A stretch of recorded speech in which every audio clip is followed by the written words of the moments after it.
Farmer kid Y director doctor Ramachandra ಅವರೇ, ನಮಸ್ಕಾರ. ಕಾರ್ಯಕ್ರಮಕ್ಕೆ ಸ್ವಾಗತ. ನಮಸ್ಕಾರ. ಡಾಕ್ಟರ್, ನೀವು ಈ ಮೊನ್ನೆ ನವಜೋತ್ ಸಿಂಗ್ ಸಿದ್ದು ಅವರ ಸ್ಟೇಟ್ಮೆಂಟ್ ನೋಡಿರ್ಬೇಕು. ಬರೀ 40 ದಿವಸದಲ್ಲಿ ಡಯಟ್ ಇಂದ ಕ್ಯಾನ್ಸರ್, ಸ್ಟೇಜ್ 4 ಕ್ಯಾನ್ಸರ್ ಇಂದ ಕ್ಯೂರ್ ಆಗಿದೆ ಅವ್ರ ವೈಫ್ಗೆ ಅಂತ ಹೇಳ್ತಾರೆ. ಇದ್ರ ಬಗ್ಗೆ what is your opinion? First of all, it's very unfortunate Papa, his wife had stage 4 cancer, but unfortunately he's misleading the people. ಇದೆಲ್ಲ ಸುಳ್ಳು. ಬರೀ ಅರಿಶಿನ, ಆಮೇಲೆ ಏನು ಬೇವಿನ ಸೊಪ್ಪು, ಆಮೇಲೆ ಡಯಟ್ ಡ್ರೈ ಫ್ರೂಟ್, ಆಮೇಲೆ ಇನ್ನೂ ಏನೋ ನಿಂಬು ಪಾನಿ, ಇದರಿಂದ ಎಲ್ಲ ಕ್ಯಾನ್ಸರ್ ಹೋಗಿದ್ರೆ ನಾವೆಲ್ಲ 30 ವರ್ಷ ಯಾಕೆ ಓದಬೇಕಿತ್ತು? ಇಷ್ಟೊಂದು ಬಿಲಿಯನ್ಸ್ ಆಫ್ ಡಾಲರ್ ರಿಸರ್ಚ್ ಮಾಡಿ ಯಾಕೆ ಮಾಡಬೇಕಿತ್ತು ನಾವು, ಅಲ್ವಾ? ಎಲ್ಲದಕ್ಕೂ ಒಂದು ಲೆವೆಲ್ 1 ಎವಿಡೆನ್ಸ್ ಅಂತ ಇರುತ್ತೆ. ಇವು ನೋಡಿ, ಅವ್ರನ್ನ ಇವತ್ತಿಂದೆಲ್ಲ ಹಿಂದಿಂದ ಒಂದು ವಿಡಿಯೋ ಹಾಕಿದ್ರು ನವಜೋತ್ ಸಿಂಗ್ ಸಿದ್ದು ಅವರು. ಅವ್ರ ವೈಫ್ಗೆ ತಲೆ ಮೇಲೆ ಒಂದು ಕೂದಲಿರಲಿಲ್ಲ. ಅದು ಯಾಕಪ್ಪ ಹೋಗುತ್ತೆ ಅಂದರೆ ಕೀಮೊಥೆರಪಿ ತಗೊಂಡೋದ್ರಿಂದ. ಕೀಮೊಥೆರಪಿ ತಗೊಂಡಾದ್ಮೇಲೆ ಇವೆಲ್ಲ ಫಾಲೋ ಮಾಡ್ತಿದ್ದಾರೆ. No doubt you have to follow good diet, ಅಂದರೆ more of vegetables, boiled vegetables, ಇಂಥವೆಲ್ಲ ತಿನ್ನಬೇಕು, ನೀರು ಜಾಸ್ತಿ ಕುಡಿಬೇಕು ಅಂತ ಹೇಳ್ತೀವಿ ಕೀಮೊಥೆರಪಿ ಕೊಡುವಾಗ. ಆದರೆ ಇದರಿಂದನೇ ಕ್ಯಾನ್ಸರ್ ವಾಸಿ ಆಗುತ್ತೆ ಅಂದರೆ ಅದಕ್ಕೇನು ಅರ್ಥ ಇದೆಯಾ? This is an era of level 1 evidence. We follow the science. Science ಏನು ಹೇಳುತ್ತೆ, ಸೈನ್ಸ್ ಬಗ್ಗೆನೇ ಮಾಡ್ಬೇಕೀಗ. ಹಂಗಿದ್ರೆ ಎಲ್ಲರೂ ಬರೀ ಸೊಪ್ಪು ಪುಡಿ ಚೂರ್ಣ ತಿನ್ಕೊಂಡೆಲ್ಲ ಇರ್ಬೋದಾಗಿತ್ತಲ್ವಾ? ಹಂಗಿಲ್ಲ. ಇದೆಲ್ಲ ತಪ್ಪು ಮಾಹಿತಿ, ಜನಗಳು ಮಿಸ್ಲೀಡ್ ಮಾಡ್ತಾ ಇದ್ದಾರೆ. ಅದು ಇವರು ಒಂದು ಮಾಜಿ ಸಂಸದರಾಗಿದ್ದವರು, ಒಂದು ದೇಶನ ರೆಪ್ರೆಸೆಂಟ್ ಮಾಡಿದಂಥ ಕ್ರೀಡಾಪಟು, ಅದು ಮೋಸ್ಟ್ ಪಾಪ್ಯುಲರ್ ಗೇಮು ಕ್ರಿಕೆಟಲ್ಲಿ, ಆಮೇಲೆ ಒಂದು ರಾಜ್ಯದ ಮಂತ್ರಿ ಆಗಿದ್ದವರು. ಏನು ಸಂದೇಶ ಕೊಡ್ತಾ ಇದ್ದೀರಿ ಜನಗಳಿಗೆ? ಒಂದು ಅರಿವು ಬೇಡವಾ ನಿಮಗೆ? ಏನು ಮಾಡ್ತಾ ಇದ್ದಾರೆ ಇವರು? ತಪ್ಪು ಇದೆಲ್ಲನೂ. ಇಟ್ಸ್ ಅಟ್ರಾಶಿಯಸ್ ನನ್ನ ಪ್ರಕಾರ. ಡಾಕ್ಟರ್, ಇನ್ಫ್ಯಾಕ್ಟ್ ಅವರು ಮೊದಲಿಂದ ಟ್ರೀಟ್ಮೆಂಟ್ ಏನೇನು ನಡೀತಾ ಇತ್ತು ಅವಾಗ ಡಾಕ್ಟರ್ ಬಂದು ಟ್ರೀಟ್ಮೆಂಟ್ ಕೊಡ್ತಾರೆ, ಫೋಟೋ ಎಲ್ಲ ಹಾಕಿದ್ರು. ನೀವು ಹೇಳ್ದಂಗೆ ಅವ್ರ ವೈಫ್ಗೆ ತಲೆ ಮೇಲೆ ಕೂದಲು ಹೋಗಿದ್ದು, ಇದನ್ನೆಲ್ಲ ಫೋಟೋಸ್ನ ಅವ್ರು ಸೋಷಿಯಲ್ ಮೀಡಿಯಲ್ಲಿ ಹಾಕಿದ್ರು. ಬಟ್ ಮೊನ್ನೆ ಒಂದು ಪ್ರೆಸ್ ಕಾನ್ಫರೆನ್ಸ್ ಕೊಟ್ಟಾಗ ಅವಾಗ ಅವರು ಹೈಲೈಟ್ ಮಾಡಿ ಸೋಷಿಯಲ್ ಮೀಡಿಯಲ್ಲಿ ಪೋಸ್ಟ್ ಮಾಡಿದ್ದು ಏನು ಅಂದರೆ, ನೀವು ಹೇಳ್ದಂಗೆ ಬೇವಿನ ಸೊಪ್ಪು, ನಿಂಬು ಪಾನಿ, ಮತ್ತೆ 12ರಿಂದ 15 ಗಂಟೆ ಇಂಟರ್ಮಿಟೆಂಟ್ ಫಾಸ್ಟಿಂಗ್, ಅಂದ್ರೆ ಸಂಜೆ 6:30ಗೆ ಲಾಸ್ಟ್ ಊಟ ಮಾಡಿದ್ರೆ ಬೆಳಗಿನ ಜಾವ ತಿರ್ಗಾ 10 ಗಂಟೆಗೆ ನೆಕ್ಸ್ಟ್ ಊಟ ಮಾಡ್ತಾ ಇದ್ದು. ಇದರಿಂದ ತುಂಬಾ ಸಹಾಯ ಆಯಿತು. 40 ದಿವಸದಲ್ಲಿ ಕ್ಯಾನ್ಸರ್ ಕ್ಯೂರ್ ಆಯ್ತು ಅಂದ್ರು. ಸೊ ಇದನ್ನ ನಂಬೋರು ತುಂಬಾ ಜನ ಇದ್ದಾರೆ ನಮ್ಮ ದೇಶದಲ್ಲಿ. ಸುಳ್ಳು, ಇದೆಲ್ಲ ಸುಳ್ಳು, ಸತ್ಯಕ್ಕೆ ದೂರವಾದ ಸಂಗತಿ. Absolutely wrong. Is conveying A wrong message. ಯಾವುದೇ ಪೇಷಂಟು ಕೀಮೊಥೆರಪಿ ತಗೊಂಡವರು, ಕ್ಯಾನ್ಸರ್ ಪೇಷಂಟು 12-15 ಗಂಟೆ ಸ್ಟಾರ್ವೇಷನ್ ಮಾಡೋದೇ ತಪ್ಪು ನನ್ನ ಪ್ರಕಾರ. ಅಷ್ಟ ಗಂಟೆಗಳ ಕಾಲ ಹೆಂಗಿರಕ್ಕೆ ಸಾಧ್ಯ? ಅವರು ಸಾಧ್ಯ ಇಲ್ಲ. ನಂಬರ್ 1. ನಂಬರ್ 2, ನೀವು ಏನು ಮಾತಾಡ್ತಾ ಇದ್ದೀರಿ? ಇವರು ಏನು ಪ್ರೂಫ್ ಇದೆಯಾ? ಏನಾದರೂ ಲೆವೆಲ್ 1 ಎವಿಡೆನ್ಸ್ ಇದೆಯಾ ಅದಕ್ಕೆ? ಆಯ್ತು, ಟ್ರೀಟ್ಮೆಂಟ್ ಎಲ್ಲ ಮುಗಿದ್ಮೇಲೆ ಇದನ್ನೆಲ್ಲ ಫಾಲೋ ಮಾಡ್ತಾ ಇದ್ದೀನಿ ಅಂದರೆ ಏನು ಅರ್ಥ ಇದಕ್ಕೆ? ಟ್ರೀಟ್ಮೆಂಟ್ ತಗೊಳಕ್ಕೆ ಮೊದಲು ಯೋಚನೆ ಮಾಡಿದ್ರೆ ಅವರು ಕೀಮೊಥೆರಪಿ ತಗೊಂಡಿಲ್ವಾ? ತಗೊಂಡಾದ್ಮೇಲೆ ಇವೆಲ್ಲ ಮಾಡ್ತಾರೆ. ಏನು ಪ್ರಯೋಜನ ಇದರಿಂದ ನಿಮಗೆ? ಜನಗಳಿಗೆ ಮಿಸ್ಲೀಡ್ ಮಾಡ್ತಾ ಇದ್ದೀರಿ, ಜನಗಳಿಗೆ ತಪ್ಪು ಮಾಹಿತಿ ಕೊಡ್ತಾ ಇದ್ದೀರಿ. ಒಬ್ಬ ಇವರು ಸಂಸದರಾಗಿದ್ದವರು, ಮಾಜಿ ಮಂತ್ರಿಗಳು ಈ ಥರ ಎಲ್ಲ ಈ ಥರ ಒಂದು ಸಂದೇಶ ಕೊಡೋದು ಸಮಾಜಕ್ಕೆ ಭಾಳ ತಪ್ಪಿದು, ದೊಡ್ಡ ತಪ್ಪಿದು. Is making a blunder. ನನ್ನ ಪ್ರಕಾರ ಯಾವುದೇ ಕಾರಣಕ್ಕೂ ಜನ ಇದನ್ನು ನಂಬಾರ್ದು. This is an era of level 1 evidence. ನಾವು ಏನೇ ಒಂದು ಸಣ್ಣ ಡ್ರಗ್ ಕೊಡಬೇಕಾದ್ರೂ, ಒಂದು ಇಂಜೆಕ್ಷನ್ ಕೊಡಬೇಕಾಗಲಿ, ಮಾತ್ರೆ ಕೊಡಬೇಕಾಗಲಿ, ನಾವು ಸಾವಿರಾರು ಕೋಟಿಗಳು, in fact billions of dollar spend ಮಾಡಿ, ರಿಸರ್ಚ್ ಮಾಡಿ, ಡಿಫರೆಂಟ್ ಫೇಸಸ್ 1, 2, 3, 4 ಫೇಸಸ್ ಅಂತೇಳಿ ಮಾಡಿ, ಆ ಫೇಸಸ್ ಯಾವ ಫೇಸಲ್ಲಿ ಏನೇನಿದೆ, ಅದು ಸೈಡ್ ಎಫೆಕ್ಟ್ಸ್ ಏನು, ವಾಟ್ ಇಸ್ ನನ್ನ serious adverse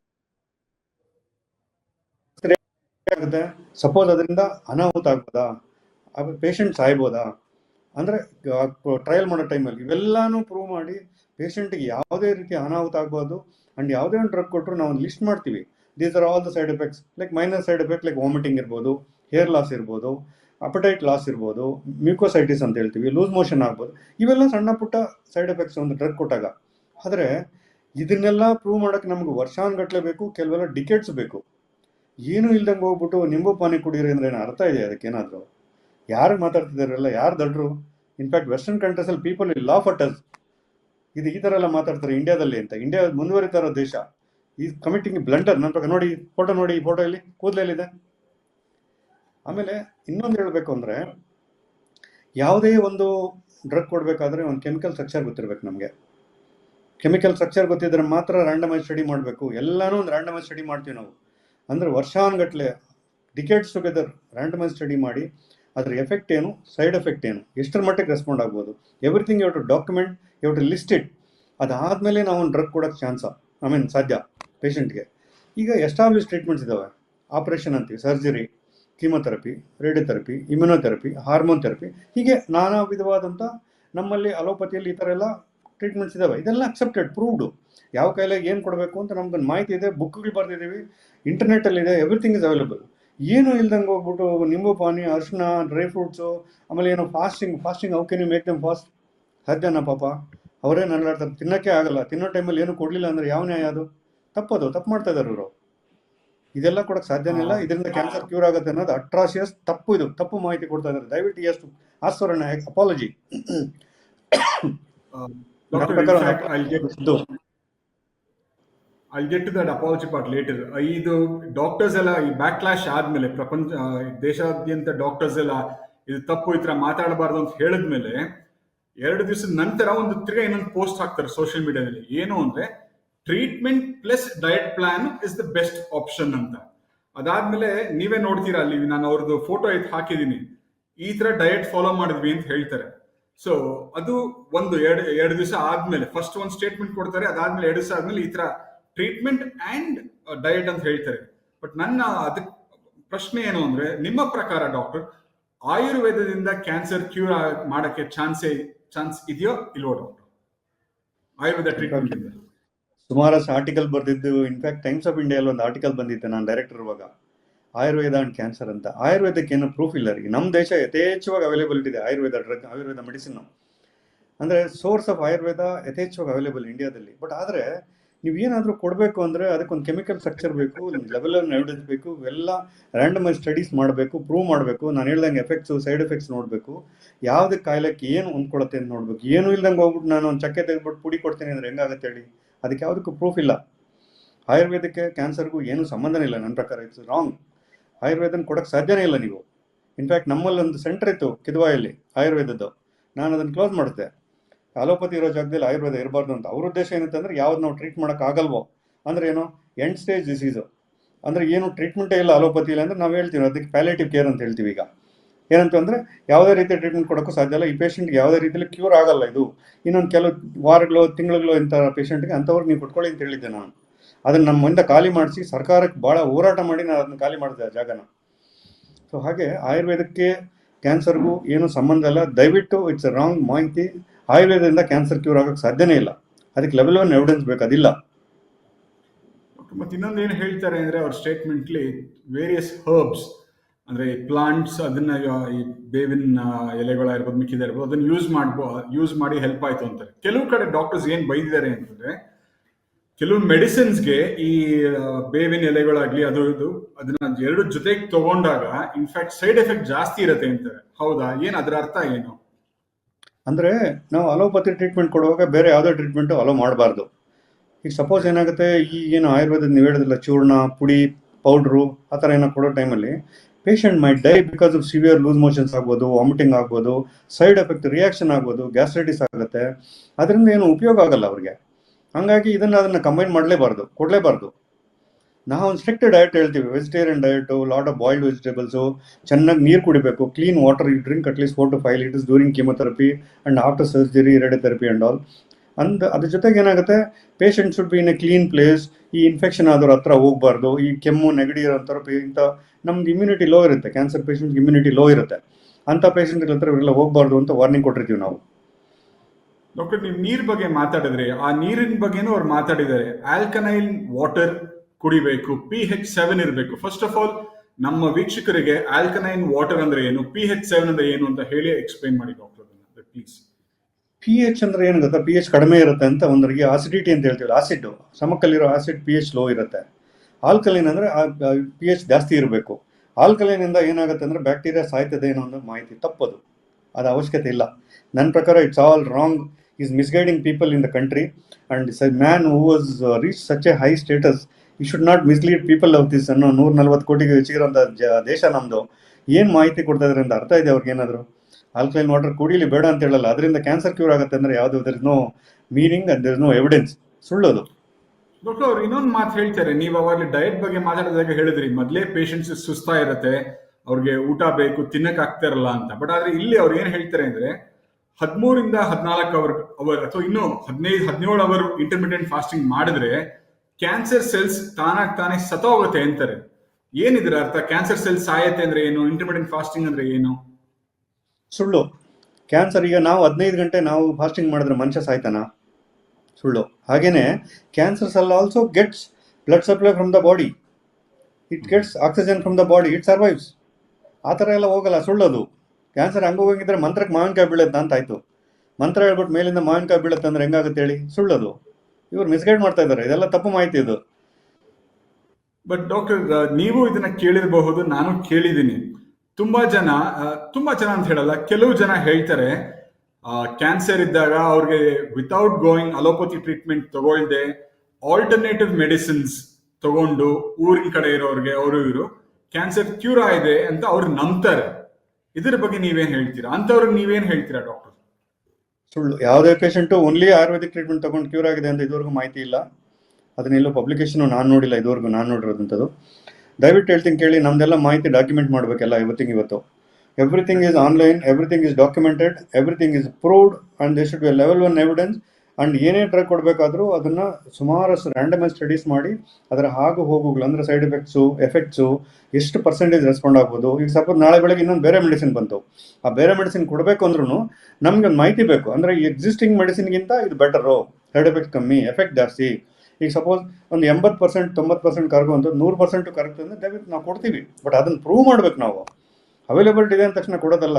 V should have over a period of time phase 1, phase 2, phase 3 ಅಂತ ಟ್ರಯಲ್ಸ್ ಮಾಡಿಬಿಟ್ಟು ಟ್ರಯಲಲ್ಲಿ ಪ್ರೂವ್ ಮಾಡಿಬಿಟ್ಟು ಬರಬೇಕು ಮಾರ್ಕೆಟಿಗೆ ಇದು. ಆ್ಯಂಡ್ ಎರಡನೇದು, ಯಾವುದೇ ಕಾರಣಕ್ಕಾಗಲಿ ಕ್ಯಾನ್ಸರ್ ಅಂತ ಫಸ್ಟ್ ಡಾಕ್ಯುಮೆಂಟ್ ಮಾಡಬೇಕು ನಾವು. ಈಗ ಸಪೋಸ್ ಕ್ಯಾನ್ಸರ್ ಇದೆ ಅಂತ ಹೇಳ್ತೀವಿ, ಬ್ರೆಸ್ಟ್ ಕ್ಯಾನ್ಸರ್ ಅಂತೀವಿ, ಓವರಿನ್ ಕ್ಯಾನ್ಸರ್ ಅಂತೀವಿ, ಪ್ರೂವ್ ಮಾಡಬೇಕು ನಾವು ಫಸ್ಟು ಕೀಮೊಥೆರಪಿ ಕೊಡೋಕ್ಕೆ ಮೊದಲು. ಸೊ ಪ್ರೂವ್ ಮಾಡಿದ ಮೇಲೆ ನಾವು ಒಂದು ಸ್ಕ್ಯಾನಿಂಗು ಮಾಡಿ ಅಥವಾ ಪೆಟ್ ಸ್ಕ್ಯಾನೋ CT MRI ಮಾಡಿ ಅದನ್ನೊಂದು ನೋಡ್ತೀವಿ ಕಂಪ್ಲೀಟ್ ಎಷ್ಟಿದೆ ಇವತ್ತು. ಕೀಮೊಥೆರಪಿ ಕೊಟ್ಟ ಮೇಲೆ ಇಮ್ಯುನೊಥೆರಪಿ ಕೊಟ್ಟ ಮೇಲೆ ಎಷ್ಟು ಕಡಿಮೆ ಆಯಿತು, ಆ ಪರ್ಸೆಂಟೇಜ್ ಡಾಕ್ಯುಮೆಂಟ್ ಮಾಡಬೇಕು. ಆ ಟೈಮಲ್ಲಿ ನಾವು ಆಪ್ರೇಷನ್ ಮಾಡ್ಬೋದಾ, ಮಾಡಿ ತೆಗೆದ್ರೆ ಕಂಪ್ಲೀಟ್ ತೆಗಿಬೇಕು. ಈ ಥರ ಎಲ್ಲ ನಮ್ಮದೇ ಒಂದು ಸ್ಟ್ರಿಕ್ಟ್ ಒಂದು ರೂಲ್ಸ್ ಅಂತ ಇರ್ತದೆ ಎಲ್ಲ ಕಡೆ. ಈಗ ನೋಡಿ ನಮ್ಮದು ಏನು ಫಾಲೋ ಮಾಡ್ತೀವಿ ಇಂಡಿಯಾದಲ್ಲಿ, we are in for with rest of the world. In fact ಸುಮಾರಷ್ಟು ಜನ ಬೇರೆ ಬೇರೆ ದೇಶಗಳಿಂದ ಬರ್ತಾರೆ. ರೀಸೆಂಟ್ಲಿ ಒಂದು ಪೇಷಂಟ್ನ ಇಲ್ಲೇ ಮಲ್ಲಿಗೆ ಮೆಡಿಕಲ್ ಸೆಂಟರ್ ಆಪರೇಷನ್ ಮಾಡಿದೆ ಮೊನ್ನೆ, ಅಮೆರಿಕದಿಂದ ಬಂದಂಥವ್ರು. ಅಮೆರಿಕದಲ್ಲಿ 3 ವಾರ ಬರೀ ಪೆಟ್ ಸ್ಕ್ಯಾನ್ಗೆ ಡೇಟ್ ಕೊಟ್ಟಿದ್ರು ಅವರು. ಅದಾದ್ಮೇಲೆ 3 ವಾರಕ್ಕೆ ಅವ್ರು ಅಪಾಯಿಂಟ್ಮೆಂಟ್ ಕೊಟ್ಟಿದ್ರು. ನಮ್ಮ ದೇಶದಲ್ಲಿ ಹಂಗೆ ನೋಡಿದ್ರೆ ಇವತ್ತು ಬಂದರೆ 2 ದಿನಕ್ಕೆ ಸರ್ಜರಿ ಆಗಿರುತ್ತೆ. So people know the value of India and Indian treatment and Indian doctors here. So that's why they can much cheaper than there. ಬಹುಶಃ ಅಲ್ಲಿ 1 ಲಕ್ಷ ಆದರೆ ನಮ್ಮಲ್ಲಿ ಒಂದು 20,000ಕ್ಕೆ ಮುಗ್ದಿರುತ್ತೆ, ಇಲ್ಲಿ 25,000ಕ್ಕೆ. ಹಾಗೆ ಹೀಗೆ ಬರೀ ಆಯುರ್ವೇದದಿಂದನೇ ಕ್ಯೂರ್ ಆದ್ರು ಅಂತ ನಂಬಕ್ಕೆ ಸಾಧ್ಯ? ಅದೆಲ್ಲ ಸುಳ್ಳು ಹೇಳ್ತಾರೆ. ಓಕೆ ಡಾಕ್ಟರ್, ಇನ್ನೊಂದು, ಕೆಲವರು ಏನಂತಾರೆ, ಮೊನ್ನೆ ಸಂಜಯ್ ದತ್ ಅವ್ರಿಗೂ ಕ್ಯಾನ್ಸರ್ ಆಗಿತ್ತು ಅಂತ ಹೇಳ್ತಾರೆ. ಇಲ್ಲಿ ಕೆಲವ್ರಿಗೆ ಸ್ಟೇಜ್ 1 ಕ್ಯಾನ್ಸರ್, ಸ್ಟೇಜ್ 4 ಕ್ಯಾನ್ಸರ್ ಅಂತಾರೆ. ನಮ್ಗೆ ಬೇಗ ಗೊತ್ತಾಗಿದ್ರಿಂದ ನಮ್ಗೆ ಹೆಲ್ಪ್ ಆಯ್ತು ಅಂತಾರೆ. ಸೊ ಒಬ್ರಿಗೆ ಕ್ಯಾನ್ಸರ್ ಬರಕ್ ಕಾರಣ ಏನು? ಅದು ಒಬ್ರಿಗೆ ಯಾರಾದ್ರೂ ಬಂದಿದ್ಯಾ ಅಂತ ಅವ್ರಿಗೆ ಬಂದ ಮೇಲೆ ಗೊತ್ತಾಗತ್ತಾ, ಅಥವಾ ಹೆಂಗ್? What are the symptoms? ಒಬ್ಬ ಮನುಷ್ಯನ್ ಕ್ಯಾನ್ಸರ್ ಇದೆ ಅಂತ ಗೊತ್ತಾಗ ಹೆಂಗೆ? ಅಂದರೆ ಕ್ಯಾನ್ಸರ್ ಅಂದರೆ ಏನು? ಇಟ್ಸ್ ಲೈಕ್ ಎ ರೋಗ್, uncontrolled growth of any cell. ರೋಗ್ ಅಂತೀವಿ ಇಂಗ್ಲೀಷಲ್ಲಿ. ಏನು ಅವ್ರಿಗೇನು ನೀತಿ ನಿಯಮ ಇಲ್ಲ, ಹೆಂಗೆ ಬೇಕಂಗೆ ಹೋಗ್ತಾರೆ, ಹೆಂಗೆ ಬೇಕಂಗೆ ಬಿಹೇವ್ ಮಾಡ್ತಾರೆ. ಆ ಥರ ಕ್ಯಾನ್ಸರ್ ಸೆಲ್ ಬಿಹೇವ್ ಮಾಡೋದು. ಇಟ್ಸ್ ಅ ರೋಗ್ ಸೆಲ್ ಫಿನಾಮಿನಾ ಅಂತ ಹೇಳ್ತೀವಿ ನಾವು. ಅಂದರೆ ಕ್ಯಾನ್ಸರು ಯಾಕೆ ಬರುತ್ತೆ ಅಂತ ಕೇಳಿದ್ರೆ ಅದು ನಾನಾ ಕಾರಣಗಳು. ಈಗ ನಮ್ಮಲ್ಲಿ ನೋಡಿ, ಬ್ರೆಸ್ಟ್ ಕ್ಯಾನ್ಸರ್ ತುಂಬಾ ಇನ್ಕ್ರೀಸ್ ಆಗ್ತಾ ಇದೆ. ಬಹುಶಃ ನಾನು ಜಾಯ್ನ್ ಆದಾಗ 30 ವರ್ಷ ಕೆಳಗಡೆ ಆಂಕಾಲಜಿ ನಾನು ಮಾಡೋಕ್ಕೆ ಶುರು ಮಾಡಿದಾಗ ಅವತ್ತಿನ ದಿನಕ್ಕೆ 28 per lakh ಇತ್ತು. ಇವತ್ತು ಆಲ್ಮೋಸ್ಟ್ 38, 36 ಆರ್ ಇವನ್ 40ಗೆ ರೀಚ್ ಆಗ್ತಾ ಇದೆ ಪರ್ ಲ್ಯಾಕ್ ಬೆಂಗಳೂರಲ್ಲಿ. ಸುಮಾರು ಜಾಸ್ತಿ ಆಗ್ತದೆ. Recently I operated on a girl who is 19 year old, bilateral breast cancer. 19 ವರ್ಷದ ಹುಡುಗಿಗೆ ಮಾಡಿದೆ ಮೊನ್ನೆ. ಸೊ ಹಾಗಾಗಿ ಬ್ರೆಸ್ಟ್ ಕ್ಯಾನ್ಸರ್ ದಿನೇ ದಿನೇ ಇನ್ಕ್ರೀಸ್ ಆಗ್ತದೆ. ಯಾಕೆ? ಇವತ್ತು ನೋಡಿ, ನೀವು ಮೊದಲು ಮೆಚೂರ್ ಆಗ್ತಿದ್ದು ಹೆಣ್ಮಕ್ಳು ಯಾವಾಗ 14 ವರ್ಷ 15 ವರ್ಷಕ್ಕೆ, ನೀವು 25-30 ವರ್ಷಕ್ಕೆ ಹೋಗಿ ಹಿಂದೆ, 50 ವರ್ಷ ಹಿಂದಕ್ಕೆ ಹೋಗಿ. ಆದರೆ ಇವತ್ತು 9-10 ವರ್ಷಕ್ಕೆ ಮಕ್ಕಳು ಮೆಚೂರ್ ಆಗ್ತಾರೆ. ಮೆಚೂರ್ ಆದರೆ ಸುಮಾರು ಜನ ಬೇಗ ಮದುವೆ ಆಗಲ್ಲ ಈಗ. ಅಂದರೆ ಮದುವೆಗಿಂತ ಮಕ್ಕಳು ಮಾಡ್ಕೊಳ್ಳೋಕೆ ಇಷ್ಟಪಡಲ್ಲ. ಎಷ್ಟೊಂದು ಜನ ಅಂಡರ್ 30 ಮಾಡ್ಕೊಳ್ಳೋಕ್ಕೆ ಇಷ್ಟಪಡಲ್ಲ ಮಕ್ಕಳು ಮಾಡೋಕ್ಕೆ. ಕೆಲವರು ಬೇಡ ಅಂತ ಬಿಟ್ಬಿಡ್ತಾರೆ. ಮಕ್ಕಳೇ ಇಲ್ದವ್ರಿಗೆ, ಬೇಗ ಪ್ಯೂಬರ್ಟಿ ಅಟೈನ್ ಮಾಡೋರಿಗೆ, ಮೆನಾರ್ಕೆ ಬೇಗ ಆಗಿ ಮೆನೋಪಾಸ್ ಲೇಟ್ ಆಗುತ್ತೆ. ಸಪೋಸ್ 50-55 years, ಈಗ 9-10 ವರ್ಷಕ್ಕೆ ಮೆನಾರ್ಕೆ ಆದ ಮಗು ಮೆನೋಪಾಸ್ 55 ವರ್ಷಕ್ಕಾದರೆ 45 ವರ್ಷ ಹೈ ಲೆವೆಲ್ಸ್ ಆಫ್ ಹಾರ್ಮೋನ್ಸ್ ಇರ್ತವೆ. This is the root cause for breast cancer. ಇದಕ್ಕೆ ಜೊತೆಗೆ ಏನಾಗುತ್ತೆ, ನಮ್ಮ ಎನ್ವಿರಾನ್ಮೆಂಟಲ್ ಪೊಲ್ಯೂಷನ್ನು, ಸ್ಮೋಕಿಂಗ್ ಸಿಕ್ಕಾಪಟ್ಟೆ ಜಾಸ್ತಿ ಆಗ್ತಾ ಇದೆ. Alcohol consumption in woman is increasing steeply in India. And average smoking ಇಂಡಿಯಾದಲ್ಲಿ ಇವತ್ತು 17.5 ವರ್ಷ ಸ್ಕೂಲ್ಗಳಲ್ಲಿ ಶುರು ಮಾಡ್ತಾರೆ. ಆಮೇಲೆ ತಂಬಾಕು, ಎಸ್ಪೆಷಲಿ ಜರ್ದಾ, ಪಾನ್ ಬಾಬು, chewable tobacco and smoking tobacco ಅಂತ ಹೇಳ್ತೀವಿ ನಾವು. ಅಂದರೆ ಏನು, ಜರ್ದ, ಪಾನ್ ಪರ, ಕೈನಿ, ಸಿಗರೆಟ್, ಬೀಡಿ ಇವೆಲ್ಲದರಿಂದನೂ tobacco is a human enemy ನನ್ನ ಪ್ರಕಾರ. ಇದನ್ನ ಬ್ಯಾನ್ ಮಾಡಬೇಕು ಅಂತ ಸುಮಾರಷ್ಟು ಕಾನೂನು ತಂದಿದ್ದಾರೆ ದೇಶದಲ್ಲಿ, ಆದರೆ ಆಗ್ತಾ ಇಲ್ಲ. ಪಬ್ಲಿಕ್ ಸ್ಮೋಕಿಂಗ್ ಇನ್ನೂ ತೆಗಿತಾ ಇಲ್ಲ, ಜನ ಅರ್ಥ ಮಾಡ್ಕೋತಾ ಇಲ್ಲ ಇನ್ನೂ.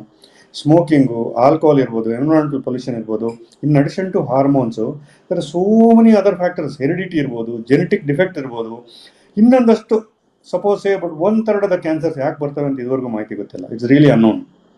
ಕೆಲವರು ಹೇಳ್ತಾರೆ, ನಾನು ಸ್ಮೋಕೇ ಮಾಡಿಲ್ಲ ಲೈಫಲ್ಲಿ, ಐ ಹ್ಯಾವ್ ನಾಟ್ ಈಟ್ ನನ್ನ non vegetarian food, I am A complete ಸಸ್ಯಾಹಾರಿ ನಾನು, ಮತ್ತು ಏನು ಎಲ್ಲೂ ಒಂದು ಸ್ಟ್ರಿಕ್ಟ್ ಲೈಫ್ ಫಾಲೋ ಮಾಡ್ತಾರೆ, ದಿನ ನೀರು ಕುಡಿತಾರೆ, ಎಕ್ಸಸೈಸ್ ಮಾಡ್ತಾರೆ, ಅಂಥವ್ರಿಗೆ ಯಾಕೆ ಬರುತ್ತೆ ಅಂದರೆ ಅದೇ ಹೇಳೋದು ನಾನು, ಅಂಥವ್ರಿಗೆ there is nearly about 1/3 of the cancers are maybe little more ಯಾಕೆ ಬರುತ್ತೆ ಅಂತ ಇದುವರೆಗೂ ಯಾರಿಗೂ ಗೊತ್ತಿಲ್ಲ. ಡಾಕ್ಟರ್, ನೀವು ಹೇಳಿದ್ರೆ ಇವಾಗ ಪ್ಯೂಬರ್ಟಿ ಬೇಗ ಬರ್ತದೆ ಹೆಣ್ಮಕ್ಳಿಗೆ, ಮೆನೋಪಾಸ್ ವರ್ಷ ಬಂದಾಗ ಹೈ ಹಾರ್ಮೋನ್ಸ್ ಇರುತ್ತೆ, ಒಂದು 30-40 ವರ್ಷ ಅಂತ. ಅದಾದ್ಮೇಲೆ ಯು ಆಲ್ಸೋ ಮೆನ್ಷನ್ ಜೆನೆಟಿಕ್ ಇರ್ಬೋದು ಅಂತ. ಸೊ ಇದ್ರ ಅರ್ಥ ನಾನು ಏನ್ ಪ್ರಶ್ನೆ ಕೇಳಕ್ ಬರ್ತಾ ಇದೀನಿ ಅಂತಂದ್ರೆ, ಇವಾಗ ಫಾರ್ ಎಕ್ಸಾಂಪಲ್ ಒಬ್ರು ಮನೇಲಿ ತಂದೆಗೋ ತಾತನ್ಗೋ ಕ್ಯಾನ್ಸರ್ ಬಂದು ಅವ್ರು ರಿಕವರ್ ಆಗಿರ್ತಾರೆ ಅಥವಾ ತೀರ್ಕೊಂಡಿರ್ತಾರೆ, ಹಂಗಂದ್ರೆ ಅವ್ರ ಮಕ್ಳಿಗೆ ಅಥವಾ ಮೊಮ್ಮಕ್ಳಿಗೆ ಕ್ಯಾನ್ಸರ್ ಬಂದೇ ಬರುತ್ತೆ ಅನ್ನೋದು ಗ್ಯಾರಂಟಿನಾ? Is that what you mean by genetic? ಇಲ್ಲ, ಹಾಗೆ ಹೇಳ್ತೀನಿ ಕಡೆ. ಈಗ ಬ್ರೆಸ್ಟ್ ಕ್ಯಾನ್ಸರ್ ಏನಾಗುತ್ತೆ, ಹೆಚ್ಚು ಕಡಿಮೆ 10% ಆಗೋಷ್ಟು ಹೆರಿಡಿಟ್ರಿ ಅಂತ ಹೇಳ್ತೀವಿ. ಅಂದರೆ 90% ಸ್ಪೊರಾಡಿಕ್, 90% ಫ್ರೆಶ್ ಆಗಿ ಬರುವಂಥದ್ದು, ಹೊಸ ಕೇಸ್ ಅದು. ಆದರೆ 10% ಹೆರಿಡಿಟ್ರಿ ಅಂದರೆ, ಈಗ ತಾಯಿಗೆ, ಪೇಷಂಟ್ ತಾಯಿಗೆ, ಅಕ್ಕ ತಂಗಿಯರಿಗೆ, ಅವ್ರ ಅಜ್ಜಿಗೆ ಇದ್ದರೆ, ಇವರಿಗೆ ಪಬ್ಲಿಕ್ಗೆ, ಜನರಲ್ ಪಬ್ಲಿಕ್ ಕಂಪೇರ್ ಮಾಡಿದ್ರೆ ಇವರಿಗೆ 10 ಟೈಮ್ ಜಾಸ್ತಿ, ಇವರಿಗೆ 10 ಪಟ್ಟು ಜಾಸ್ತಿ ಬರೋಂಥದ್ದು. ಅಂದರೆ ಇವ್ರಿಗೆ ಬಂದೇ ಬರುತ್ತೆ ಅಂತಿಲ್ಲ ಆ ಥರ. ಬೇರೆಯವ್ರಿಗೆ ಜನರಲ್ ಪಾಪ್ಯುಲೇಷನ್ ಕಂಪೇರ್ ಮಾಡಿದ್ರೆ ಇವ್ರಿಗೆ ಜಾಸ್ತಿ. ಅಂಥವ್ರಿಗೆ ಕೆಲವು ನಾವು BRCA 1-2 ಅಂತ ಇದೆ, 1 and 2 ಅಂತ, ಅದನ್ನು ಮಾಡ್ತೀವಿ. ಅದನ್ನು ಮಾಡಿದ ತಕ್ಷಣ 100% ಬರುತ್ತೆ ಅಂತಿಲ್ಲ. ಯಾರಿಗೆ ಚಾನ್ಸ್ ಜಾಸ್ತಿ, ಯಾರು ಚಾನ್ಸ್ ಕಡಿಮೆ ಅಂತ ಹೇಳ್ಬೋದು ಅಷ್ಟೇ. ಚಾನ್ಸ್ ಜಾಸ್ತಿ ಇದ್ದವ್ರಿಗೂ ಬರ್ದೇನೆ ಇರ್ಬೋದು. ಸೊ ಹಾಗೆ ಕ್ಯಾನ್ಸರ್ ಯಾರಿಗೆ ಹೆರಿಡಿಟ್ರಿ ಇದ್ರೂ ಎಷ್ಟೊಂದು ಸಲ ಬರಲೇಬೇಕು ಅಂತ ಏನೂ ಇಲ್ಲ. ಒಂದು. ಎರಡನೇದು ಈ colon cancer, to some extent it is hereditary. ಆಮೇಲೆ ಇನ್ನೂ ಕೆಲವಷ್ಟು ಈಗ ಆಸ್ಟಿಯೋಸಾರ್ಕೋಮಾ ಅಂತ ಹೇಳ್ತೀವಿ ನಾವು, ಬೋನ್ ಟ್ಯೂಮರು, ಆಮೇಲೆ ಕೆಲವು ಬ್ಲಡ್ ಕ್ಯಾನ್ಸರ್ಸು, ಇವೆಲ್ಲನೂ ಸ್ವಲ್ಪ ಟು ಸಮ್ ಎಕ್ಸ್ಟೆಂಟ್ ಹೆರಿಡಿಟ್ರಿ ಇರ್ತವೆ. ಹೆರಿಡಿಟಿ ಇದ್ದ ತಕ್ಷಣ ಏನು ಅವರಿಗೆ, ತಂದೆ ತಾಯಿಗೆ ಇದ್ದ ತಕ್ಷಣ ಇವ್ರಿಗೆ ಬರಲೇಬೇಕು ಅಂತ ಏನೂ ಇಲ್ಲ. ಬೇರೆ ಜನರಲ್ ಪಾಪ್ಯುಲೇಷನ್ ಕಂಪೇರ್ ಮಾಡಿದ್ರೆ ಇವ್ರಿಗೆ ಜಾಸ್ತಿ ಹುಷಾರಾಗಿರಬೇಕು. ಅವ್ರನ್ನ ರೆಗ್ಯುಲರ್ ಸ್ಕ್ರೀನಿಂಗ್ ಅಂತೆ, ಐ ರಿಸ್ಕ್ ಗ್ರೂಪ್ ಅಂತ ಹೇಳ್ತೀವಿ, ಅವ್ರಿಗೆ ಸ್ಕ್ರೀನಿಂಗ್ ಮಾಡಬೇಕು. ಈಗ ಬ್ರೆಸ್ಟ್ ಕ್ಯಾನ್ಸರ್ ಸಪೋಸ್ ಫ್ಯಾಮಿಲಿಲಿದೆ ಅಂಥವರು ಹೆಣ್ಮಕ್ಳಿಗೆ 18 ವರ್ಷಕ್ಕೆ ಶುರು ಮಾಡಬೇಕು. ನಾವು ಸೆಲ್ಫ್ ಬ್ರೆಸ್ಟ್ ಎಕ್ಸಾಮಿನೇಷನ್ ಅಂತ ಹೇಳ್ತೀವಿ. ಅವ್ರ ಬ್ರೆಸ್ಟ್ನ ಅವರೇ ಎಕ್ಸಾಮಿನ್ ಮಾಡ್ಕೊಬೇಕು. ಸಣ್ಣ ಗಂಟು ಅಥವಾ ನಿಪ್ಪಲ್ ಡಿಸ್ಚಾರ್ಜು ಅಥವಾ ಎಂಗಾರ್ಮೆಂಟ್ ಆಫ್ ಬ್ರೆಸ್ಟು, ಎಂಗಾರ್ಮೆಂಟ್ ಆಫ್ ವೇನ್ಸ್ ಅಂತ ರಕ್ತನಾಳಗಳು ಅದ್ರ ಮೇಲೆ ಕಾಣೋದಿದ್ರೆ ತಕ್ಷಣ ಬಂದು ತೋರಿಸ್ಬೇಕು. 3 ವರ್ಷಕ್ಕೊಮ್ಮೆ ಡಾಕ್ಟರ್ ನೋಡಬೇಕು. ಆಮೇಲೆ 40 ವರ್ಷ ಕ್ರಾಸ್ ಆದಮೇಲೆ ಒಂದು ಮ್ಯಾಮೋಗ್ರಾಮ್ ಮಾಡಬೇಕು ವರ್ಷಕ್ಕೊಂದ್ಸಲ. ಅದಾದಮೇಲೆ 40 ವರ್ಷ ಆದಮೇಲೆ ವರ್ಷಕ್ಕೊಂದ್ಸಲ ಬಂದು ಆಂಕಾಲಜಿಸ್ಟ್ನ ನೋಡಬೇಕು ಅವರು. ಉದ್ದೇಶ ಏನಂದರೆ ಬೇಗ ಡಿಟೆಕ್ಟ್ ಮಾಡೋದ್ರಿಂದ ಕ್ಯೂರ್ ಆಗುತ್ತೆ. ನಮ್ಮಲ್ಲಿ ಏನಾಗಿದೆ, ಸ್ಕ್ರೀನಿಂಗ್ ಪ್ರೋಗ್ರಾಮ್ ಇಲ್ಲ ನಮ್ಮ ದೇಶದಲ್ಲಿ, ಲೈಕ್ ಅದರ್ ಕಂಟ್ರೀಸ್. ಈ ಫಾರ್ ಎಕ್ಸಾಂಪಲ್ ಈಗ ಜಪಾನ್ ಇರ್ಬೋದು, ಅಮೇರಿಕ ಇರ್ಬೋದು, ಮುಂದುವರೆದ ರಾಷ್ಟ್ರಗಳು. ನಮ್ಮದು ಮುಂದುವರಿತರ ರಾಷ್ಟ್ರ, ನಮ್ಮಲ್ಲಿ ಇಂಪ್ಲಿಮೆಂಟ್ ಮಾಡಬೇಕು. ನಾನು ಹಿಂದೆ ಬರೆದಿದ್ದೆ ಮಾನ್ಯ ಪ್ರಧಾನಮಂತ್ರಿಗಳಿಗೆ ಮತ್ತು ಹಿಂದೆ ಇದ್ದಂಥ ಇಬ್ಬರು ಮುಖ್ಯಮಂತ್ರಿಗಳನ್ನ ನಾನು ಮೀಟ್ ಮಾಡಿ ಡೈರೆಕ್ಟರ್ ಆಗಿದ್ದಾಗ ನಾನು ರಿಕ್ವೆಸ್ಟ್ ಮಾಡ್ಕೊಂಡಿದ್ದೆ, ಸರ್ ಸ್ಕ್ರೀನಿಂಗ್ ಮಾಡಬೇಕು, ನಮ್ಮ ದೇಶದಲ್ಲಿ ತುಂಬಾ ಜಾಸ್ತಿ ಆಗ್ತಾ ಇದೆ, ಸ್ವಲ್ಪ ಫಂಡ್ ಅಲೋಕೇಟ್ ಮಾಡಿ ಒಂದು ಸಿಸ್ಟಮ್ ರೆಡಿ ಮಾಡಬೇಕು ಅಂತ. ಅಂದರೆ ಅವರು ಹೇಳ್ದು, ಹಣಕಾಸಿನ ಕೊರತೆ ನಮ್ಮ ದೇಶದಲ್ಲಿ, ಅದು ಇಷ್ಟು ಹಣ ಆಗಬೇಕಂದ್ರೆ ಎಲ್ಲಿಂದ ತರೋದು ಅಂತಾರೆ. ಈಗ ಈ ಒಂದು ಸರ್ವೈಕಲ್ ಕ್ಯಾನ್ಸರ್ಸ್ ಅಂತೀವಿ, ಈ ಗರ್ಭಕೋಶಕದ ಕಂಟಕದ ಕ್ಯಾನ್ಸರ್ಗೆ ವ್ಯಾಕ್ಸಿನ್ ಬಂದಿದೆ. ಇನ್ಫ್ಯಾಕ್ಟ್ ನಾನು ಲಾಸ್ಟ್ ಟೈಮ್ ಡೈರೆಕ್ಟರ್ ಆಗಿರೋ ಮಾತಾಡಿದ್ದೆ ಒಂದ್ಸಲ, ಇದನ್ನು ಇಂಪ್ಲಿಮೆಂಟ್ ಮಾಡಬೇಕು ಅಂತ. ಮಾನ್ಯ ಪ್ರಧಾನಮಂತ್ರಿಗಳು ಲಾಸ್ಟ್ ಟೈಮ್ ಅದನ್ನು ಮಾಡಿದ್ದಾರೆ. ಈಗಾಗಲೇ ಅದನ್ನು ಪ್ರೋಸೆಸ್ ನಡೀತಾ ಇದೆ, ಅದನ್ನ ಇನ್ಕ್ಲೂಡ್ ಮಾಡಬೇಕು ವ್ಯಾಕ್ಸಿನೇಷನ್ ಪ್ರೋಗ್ರಾಮಲ್ಲಿ ಅಂತ. 9 ರಿಂದ 15 ವರ್ಷದ ಮಕ್ಕಳಿಗೆ 2 ಡೋಸ್ ಕೊಡಬೇಕಾಗುತ್ತೆ, 15 ವರ್ಷ ಮೇಲ್ಪಟ್ಟವ್ರು 3 ಡೋಸ್ ಕೊಡಬೇಕಾಗುತ್ತೆ. ಇದರಿಂದ ಏನಂದರೆ HPV ಅಂತ ಹೇಳ್ತೀವಿ, ಹ್ಯೂಮನ್ ಪ್ಯಾಪಿಲೋಮಾ ವೈರಸ್, ಈ ಗರ್ಭಕೋಶದ ಕಂಟಕದ ಕ್ಯಾನ್ಸರ್ಗೆ more than 90-95% is because of the HPV vaccine, specially 16 and 18 variant ಅಂತ ಹೇಳ್ತೀವಿ. ಅದನ್ನು ಕೊಡ್ತಾರೆ ನಮ್ಮ ದೇಶದಲ್ಲಿ full all over the country ಅದನ್ನ ಇಂಪ್ಲಿಮೆಂಟ್ ಮಾಡ್ತಾರೆ. ಹಾಗೆಯೇ ಈ ಎಲ್ಲದಕ್ಕೂ ನೀವು ಸ್ಕ್ರೀನಿಂಗ್ ಮಾಡ್ತಾ ಹೋದರೆ ನೋಡಿ, ಒಂದು ಅಡ್ವಾಂಟೇಜ್ ಹೇಳ್ತೀನಿ ಸ್ಕ್ರೀನಿಂಗ್ದು. ಸಪೋಸ್ ಅನ್ನನಾಳದ ಕ್ಯಾನ್ಸರ್ ಇದೆ ಅಂದ್ಕೊಳ್ಳಿ, ಇಷ್ಟು ಮೈನ್ಯೂಟು ಸಣ್ಣದು, ಒಂದು 0.5 mm ಎಲ್ಲೂ ಇನ್ವಾಲ್ವ್ ಆಗಿಲ್ಲ ಅಂದರೆ ನೀವು ಎಂಡೋಸ್ಕೋಪಿಯಲ್ಲಿ ಸ್ನೇರ್ ಮಾಡಿ ತೆಗೆದ್ಬಿಟ್ಟು ಟೆಸ್ಟ್ ಕಳಿಸಿ ಅವರು ಆಫೀಸ್ಗೆ ಹೋಗಿ ಕೆಲಸ ಮಾಡ್ಬೋದು ಅವತ್ತು ಹೋಗಿ. ಅವ್ರಿಗೆ ಯಾವುದೇ ರೀತಿ ಟ್ರೀಟ್ಮೆಂಟ್ ಬೇಕಿಲ್ಲ. ಆಮೇಲೆ 3 ತಿಂಗಳಾದ್ಮೇಲೆ ಮತ್ತೆ ಬರೋಕ್ಕೆ ಹೇಳ್ತೀವಿ, ಮತ್ತೆ ರಿಪೀಟ್ ಮಾಡಬೇಕು. ಏನಿಲ್ಲ ಅಂದರೆ ವೆಯ್ಟ್ ಮಾಡ್ತೀವಿ. ಆಮೇಲೆ ಆ ಲಾಂಗವಿಟಿ, ಫಾಲೋ ಅಪ್ ಲಾಂಗವಿಟಿ ಇನ್ಕ್ರೀಸ್ ಮಾಡ್ತೀವಿ, 6 months 1 year ಆ ಥರ. ಅದೇ ಅನ್ನನಾಳದ ಕ್ಯಾನ್ಸರು 3ನೇ ಸ್ಟೇಜ್ 4ನೇ ಸ್ಟೇಜಲ್ಲಿ ಬಂದರೆ ಕ್ಯೂರೇ ಆಗಲ್ಲ. ಅಂದರೆ ಏನು, ನೀವು ಕೀಮೋಥೆರಪಿ, ರೇಡಿಯೋಥೆರಪಿ, ಸರ್ಜರಿ ಏನೇ ಮಾಡಿದ್ರೂ ಆಗಲ್ಲ. ಇವೆಲ್ಲ ಟ್ರೀಟ್ಮೆಂಟ್ ಮಾಡಬೇಕಂದ್ರೆ 5 ರಿಂದ 10 ಲಕ್ಷ ಟ್ರೀಟ್ಮೆಂಟ್. ನೀವು ಇದರಲ್ಲಿ ಕಿದವಾಯಲ್ಲಿ ಬಂದು ಮಾಡಬೇಕಂದ್ರೂ ನೀವು ಆಯುಷ್ಮಾನ್ ಭಾರತಲ್ಲಿ 5 ಲಕ್ಷ ಕವರ್ ಆಗುತ್ತದೆ, ಬಟ್ ಗೌರ್ಮೆಂಟ್ ಕೊಡುತ್ತೆ. ನೋಡಿ, ಅವ್ರು 6 ತಿಂಗಳಿಂದ 1 ವರ್ಷ ಆಫ್ ದ ವರ್ಕ್. ಎಲ್ಲಿ ಸಣ್ಣದ್ರಲ್ಲಿ ಡಿಟೆಕ್ಟ್ ಮಾಡಿ ಇಮಿಡಿಯೇಟ್ ಕೆಲಸಕ್ಕೆ ಹೋಗ್ಬೋದು. ಬರ್ಡನ್ ಕಮ್ಮಿ, ವರ್ಕ್ ಅಫೆಕ್ಟ್ ಆಗಲ್ಲ, ದೇಶಕ್ಕೆ ಬರ್ಡನ್ ಇಲ್ಲ, ಎಕ್ಸ್ಪೆಂಡಿಚರ್ ತುಂಬ ಕಡಿಮೆ ಆಗುತ್ತೆ. ಸೊ ಹಾಗೆ ಅರ್ಲಿ ಡಿಟೆಕ್ಷನ್ ಹೆಲ್ಪ್ಸ್. ಈಗ ಸಣ್ಣ ಬ್ರೆಸ್ಟ್ ಲಂಪು ನಾನ್ ಇನ್ವೇಸಿವ್ ಅಂತೀವಿ, ಬರೀ ಅದನ್ನು ತೆಗೆದು ಕಳಿಸಿದ್ರೆ ಬೆಳಗ್ಗೆ ಬಂದರೆ ಸಾಯಂಕಾಲ ಮನೆಗೆ ಹೋಗ್ಬೋದು, ನೆಕ್ಸ್ಟ್ ಡೇ ಅವ್ರ ಆಫೀಸ್ ಕೆಲಸ ಮಾಡೋಕ್ಕೆ ಹೋಗ್ಬೋದು. ಅದೇ ನೀವು ಬ್ರೆಸ್ಟ್ ಲಂಪ್ 3ನೇ ಸ್ಟೇಜಲ್ಲಿ ಬಂದರೆ ಕೀಮೋಥೆರಪಿ ಬೇಕು, ಅವರಿಗೆ ಮತ್ತೆ ರೇಡಿಯೋಥೆರಪಿ ಬೇಕಾಗುತ್ತೆ, ಆಪ್ರೇಷನ್ ಬೇಕಾಗುತ್ತೆ, ಹಾರ್ಮೋನ್ ಥೆರಪಿ ಬೇಕಾಗುತ್ತೆ. ಇವೆಲ್ಲನೂ ಮಾಡ್ತಾ ಹೋದರೆ cost of treatment and of the work. Suppose ಇದೆ ಬ್ರೆಡ್ ಅರ್ನರ್, ಅವ್ರ ಹಣ ಅವರೊಬ್ಬರೇ ಅರ್ನ್ ಮಾಡೋರು ಅನ್ಕೊಳ್ಳಿ, 1 ವರ್ಷ ಆಫ್ ದ ಟ್ರೀಟ್ಮೆಂಟ್ ಅಂದರೆ ಹಿಂಗೆ ಸಂಸಾರ ನಡೀತದೆ ಮನೆ. So these are all the advantage of screening implement ಮಾಡಬೇಕು. ಪ್ರಾಸ್ಟೇಟ್ ಕ್ಯಾನ್ಸರ್ಗೆ PSA ಅಂತಿದೆ, ಪ್ರಾಸ್ಟೇಟ್ ಸ್ಪೆಸಿಫಿಕ್ ಆಂಟಿಜನ್. ಈ ಬ್ರೆಸ್ಟ್ ಕ್ಯಾನ್ಸರ್ಗೆ ನಾವು self breast examination, mammogram and oncologist ಬಂದು ಮೀಟ್ ಮಾಡ್ತೀವಿ. ಹಾಗೆಯೇ ಸುಮಾರಷ್ಟು ಇದಾವೆ ಈ ಥರ. ಕೋಲಾನ್ ಕ್ಯಾನ್ಸರ್ಗೆ ಫಿಕಲ್ ಅಕಲ್ಡ್ ಬ್ಲಡ್ ಇರ್ಬೋದು, ಕೊಲೊನೋಸ್ಕೋಪಿ ಮಾಡೋದಿರ್ಬೋದು. ಟೈಮ್ ಟು ಟೈಮ್ ಬಂದು ಚೆಕ್ ಮಾಡಬೇಕು. ನಮ್ಮ ದೇಶದಲ್ಲಿ ಒಂದು ಪದ್ಧತಿ ಏನಂದರೆ ಬೇಗ ಬರಲ್ಲ, ಸುಮಾರಷ್ಟು ಎಜುಕೇಟೆಡ್ ಪೀಪಲ್ ಬೇಗ ಬರಲ್ಲ ಹಾಸ್ಪಿಟ್ಲಿಗೆ. ನೀವು ನೋಡಿರ್ಬೋದು ಎಷ್ಟೊಂದು ಜನ ನಾನು ಕೇಳ್ತೀನಿ, ಎಜುಕೇಟೆಡ್ ಪೀಪಲ್ಲು ಸುಮಾರು. ಒಬ್ಬರು ಟೀಚರು, ಈ ಒಂದು ಎಕ್ಸಾಂಪಲ್ ಹೇಳ್ತೀನಿ, ನಾನು ಕೇಳಿದೆ ಯಾಕೆ ಇಷ್ಟು ಲೇಟಾಗಿ ಬಂದಿದ್ದೀರಿ, ನೀವು ನೋಡ್ಕೊಂಡು 6 ತಿಂಗಳಾಗಿದೆಯಲ್ಲ ಬ್ರೆಸ್ಟ್ ಲಂಪು ಅಂತ, ಬ್ರೆಸ್ಟ್ ಕ್ಯಾನ್ಸರ್ ಆಗಿತ್ತು. ಅವ್ರು ಏನೋ ಹೇಳ್ತಾರೆ, ಅದು ನಮ್ಮ ದೇಶದ ಮೂಢನಂಬಿಕೆಗಳಿವಲ್ಲ. ಇಲ್ಲಿ ನೋಡಿ, ಮದುವೆ ಆಗೋ ಮಕ್ಕಳಿದ್ದಾರೆ ಮನೆಯಲ್ಲಿ, ನಾನು ವರಿಡ್ ಅಬೌಟ್ ದೆಮ್. ನನ್ನ ಮಗ 10th ಸ್ಟ್ಯಾಂಡರ್ಡು, ನನ್ನ ಮಗಳು 12th ಸ್ಟ್ಯಾಂಡರ್ಡು, ಅವ್ರ ಬಗ್ಗೆ ಗಮನ ಕೊಡ್ತಾರೆ, ಇವ್ರು ಹೆಲ್ತ್ ಬಗ್ಗೆ ಕೊಡಲ್ಲ. ಇನ್ನು ಕೆಲವ್ರು ಹೇಳ್ತಾರೆ, ಅಯ್ಯೋ ಅಲ್ಲಿ ಹೋದ್ರೆ ನಮ್ಮ ಗಂಡ ಎಲ್ಲಿ ಬಿಟ್ಟು ಹೋಗ್ಬಿಡ್ತಾನೋ ಅಂತಾರೆ. ಇನ್ನು ಹೇಳ್ತಾರೆ, ಅಲ್ಲಿ ಹೋದ್ರೆ ಅಷ್ಟು ದುಡ್ಡು ಖರ್ಚಾಗುತ್ತೆ, ದುಡ್ಡಿಲ್ಲ ಅಂತಾರೆ. ಹಾಗೆ ಏನೇನೋ ಯೋಚನೆಗಳು ನಮ್ಮ ದೇಶದಲ್ಲಿ. ಇವೆಲ್ಲ ವಿಚಿತ್ರವಾಗಿದೆ ಬೇರೆಯವ್ರಿಗೆ ನೋಡೋಕ್ಕಿದು, ಆದರೆ ಇದು ವಾಸ್ತವ್ಯ. Okay. Doctor, last 3 questions. Nangutu, it's getting late for you. One, how does one avoid getting cancer in the first place? ಅಂದ್ರೆ ಕ್ಯಾನ್ಸರ್ ಬರಬಾರ್ದು ಅಂದರೆ ಏನು ಮಾಡ್ಬೇಕು, ನಿಮ್ಮ ಸಜೆಷನ್? ಕ್ಯಾನ್ಸರ್ ಬರಬಾರ್ದು ಅಂತ ಮಾಡೋಕ್ಕೆ ಆಗಲ್ಲ, but you can be cautious. ಈಗ no to smoking, no to alcohol, lot of fresh vegetables, fresh water ಕುಡಿಬೇಕು, ಎಕ್ಸಸೈಸ್ ಮಾಡಬೇಕು, ದಿನಕ್ಕೆ ಒಂದ್ಸಲ ಸ್ವೆಟ್ ಮಾಡಬೇಕು. It's very good for avoiding cancer or postponing the occurrence of cancer and even avoiding cardiac problems. ದಿನಕ್ಕೊಂದ್ಸಲ exercise, sweat ಆಗುವಂಥ exercise, walking, jogging, swimming ಏನೇ ಇರ್ಬೋದು, cycling ಏನೇ ಇರ್ಬೋದು ಒಂದು. ಅದರ ಜೊತೆಗೆ ಸಪೋಸ್ ಹೈ ರಿಸ್ಕ್ ಪೀಪಲ್ ಅಂತ ಗೊತ್ತಾದರೆ ಅವ್ರನ್ನ ರೆಗ್ಯುಲರ್ ಫಾಲೋಅಪಲ್ಲಿ ಇರಬೇಕು, ಟೈಮ್ ಟು ಟೈಮ್ ಚೆಕ್ ಮಾಡಿಸ್ಬೇಕು. ಆಮೇಲೆ ಆದಷ್ಟು ಈ ರೆಡ್ ಮೀಟ್ ಅಂತ ಹೇಳ್ತೀವಲ್ಲ, ರೆಡ್ ಮೀಟಿಂದ colon cancer is very high. ಈ ರೆಡ್ ಮೀಟ್ನ ಅವಾಯ್ಡ್ ಮಾಡಬೇಕು. White meat, fish okay, it's acceptable, it's more of proteins, no doubt. ಆದರೆ ಬಾರ್ಬಿಕ್ಯೂಡ್ ತುಂಬ ಒಗ್ಗರಣೆ ಹಾಕಿ ಮಾಡ್ತಾರಲ್ಲ, ಅದು is not good for health. It generate lot of salt generating foods, even vegetarian foods actually can cause cancer. ಉಪ್ಪಿನಕಾಯಿ is another one. ಅಂದರೆ it's okay, ಇವಾಗ ಒಂದ್ಸಲ ರೆಗ್ಯುಲರ್ ಆಗಿ 3 ಹೊತ್ತು ಉಪ್ಪಿನಕಾಯಿ ತಿನ್ನೋದು ತಪ್ಪು. ಅದಕ್ಕೆ ಭಾಳ ಸ್ಟೋರ್ ಮಾಡ್ತಾರೆ ವರ್ಷಾನುಗಟ್ಟಲೆ ಅದನ್ನ. ಅದರಲ್ಲಿ ಸಾಲ್ಟ್ ಕಂಟೆಂಟ್ ಜಾಸ್ತಿ ಇರುತ್ತೆ. ಸಾಲ್ಟ್ ಕಂಟೆಂಟ್ ಕಡಿಮೆ ಇರೋದ್ರಿಂದ you can avoid BP also. To some extent you can avoid some steps of converting into cancer. ಹಾಗೆ ಅವಾಯ್ಡ್ ಮಾಡೋಕ್ಕಂತ ಇಲ್ಲ. ಇವಾಗ ನಾನು ಹೇಳಿದೆ ಕೆಲವು ವ್ಯಾಕ್ಸಿನ್ನು, ಈ ಗರ್ಭಕೋಶದ ಕಂಟಕದ ಕ್ಯಾನ್ಸರು, ಅದಕ್ಕೆ ವ್ಯಾಕ್ಸಿನ್ ಬಂದಿದೆ. ಹಾಗೆ ಕ್ಯಾನ್ಸರಲ್ಲಿ ಇದು ಫಸ್ಟ್ ವ್ಯಾಕ್ಸಿನ್ನು, ಬೇರೆ ಯಾವ ಕಾಯಿಲೆಗೂ ಕ್ಯಾನ್ಸರ್ ವ್ಯಾಕ್ಸಿನ್ ಇಲ್ಲ. ಈ ವ್ಯಾಕ್ಸಿನ್ ತಗೊಳ್ಳೋದ್ರಿಂದ you can avoid that. Okay doctor, last 2 questions. ಒಂದು, ನಿಮ್ಮ ಪ್ರಕಾರ as a former director of Kidwai, senior oncologist, ಆಯುರ್ವೇದದಿಂದ ಕ್ಯಾನ್ಸರ್ ಕ್ಯೂರ್ ಆಗಲ್ಲ ಅಂತ ಎಷ್ಟು ಸ್ಪಷ್ಟವಾಗಿ ಹೇಳಕ್ಕಾಗತ್ತೆ doctor? And I want you to stress on that. I can swear and say, Ayurveda alone cannot cure cancer. There is no treatment of Ayurveda with cancer. I mean, cancer ಗೆ Ayurveda treatment ಇಲ್ವೇ ಇಲ್ಲ, ಸಾಧ್ಯನೇ ಇಲ್ಲ. Okay. And the last and final question, doctor. ತುಂಬಾ ಜನಕ್ಕೆ ಭಯ ಏನು ಅಂತ, ಈ ಥರ ಕ್ಯಾನ್ಸರ್ ಅಂತ ಏನಾದರೂ ಒಂದು ಡಿಟೆಕ್ಟ್ ಆದಾಗ, ಅಯ್ಯೋ cancer is a rich man's disease ಅಂತಾನೆ ಕರೀತಾರೆ. ಅಯ್ಯೋ ಅದು ಬಂದ್ರೆ ಸಿಕ್ಕಾಪಟ್ಟೆ ಖರ್ಚಾಗುತ್ತೆ, ದುಡ್ಡು ಎಲ್ಲಿಂದ ತರೋದು, ಹೆಂಗ್ ತರೋದು ಅಂತ. ಅಫ್ಕೋರ್ಸ್ ಯೋಚನೆಗಳು ತುಂಬಾ ಇದೆ, ಹೆಲ್ತ್ ಇನ್ಶೂರೆನ್ಸ್ ಅದು ಇದು ಎಲ್ಲ ಗೌರ್ಮೆಂಟ್ ಕಡೆಯಿಂದ ಇದೆ. ಬಟ್ ಆದ್ರೂ ಜನರಲ್ಲಿ ಒಂದು ಭಯ ಇದೆ, ಕ್ಯಾನ್ಸರ್ ಅಂದ್ರೆ ರಿಚ್ ಮ್ಯಾನ್ಸ್ ಡಿಸೀಸ್ ಅಂತ. ಅಂಥವ್ರಿಗೆ ನೀವೇನು ಹೇಳಕ್ ಇಷ್ಟಪಡ್ತೀರಾ? ಇಲ್ಲ, ನಾನು ಹೇಳ್ತೀನಿ ಕೇಳಿ. ಕಿದ್ವಾಯಲ್ಲಿ ನಾನಿದ್ದೆ ಹೆಚ್ಚು ಕಡಿಮೆ 94 till recently I was there.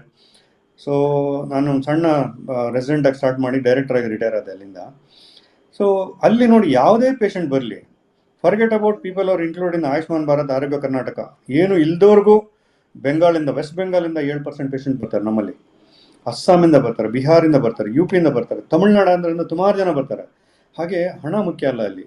ಯಾವುದೇ ಪೇಷಂಟು ಟ್ರೀಟ್ಮೆಂಟ್ ಇಲ್ಲದೆ ವಾಪಸ್ ಹೋಗಲ್ಲ. ಅಲ್ಲಿ ನಮ್ಮಲ್ಲಿ ಪೇಷಂಟ್ ವೆಲ್ಫೇರ್ ಫಂಡ್ ಅಂತಲೂ ಇದೆ.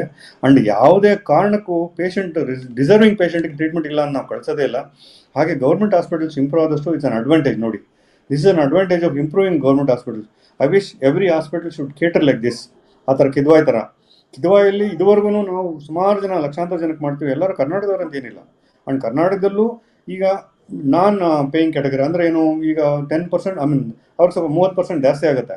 ಈಗ APL ಕಾರ್ಡ್ ಇರೋರಿಗೆ, BPL ಕಾರ್ಡ್ ಇರೋರು ಫ್ರೀ ಆಗುತ್ತೆ, APL ಕಾರ್ಡ್ ಇರೋರು ಸ್ವಲ್ಪ ಜಾಸ್ತಿ ಅಮೌಂಟ್ ಆಗುತ್ತೆ. But still it is very less compared to corporate hospital. ನೀವು ಬರೀ ಕಾರ್ಪೊರೇಟ್ ಹಾಸ್ಪಿಟಲ್ಸಲ್ಲಿ ಲಕ್ಷಾಂತರ ಕೋಟ್ಯಾಂತರ ಖರ್ಚಾಗುತ್ತೆ ಅಂತ ಹೇಳ್ಬಿಡಿ, ಇಲ್ಲಿ ಏನೂ ಇಲ್ಲ, ಅವ್ರು ಏನೂ ಮಾಡೋದು ಬೇಕಿಲ್ಲ. Just BPL card or Ayushman Bharat card will get free treatment. ಆ ಥರ ಏನೂ ಇಲ್ಲ. ಆ್ಯಂಡ್ ಎಲ್ಲ ಥರ treatment is possible there. Okay doctor, thank you ಇಷ್ಟೊತ್ತು ನಮ್ಮ ಜೊತೆ ಮಾತಾಡಿ ನಿಮ್ಮ ನಾಲೆಜ್ ಶೇರ್ ಮಾಡಿಗೆ. Thank you. We wish you the best.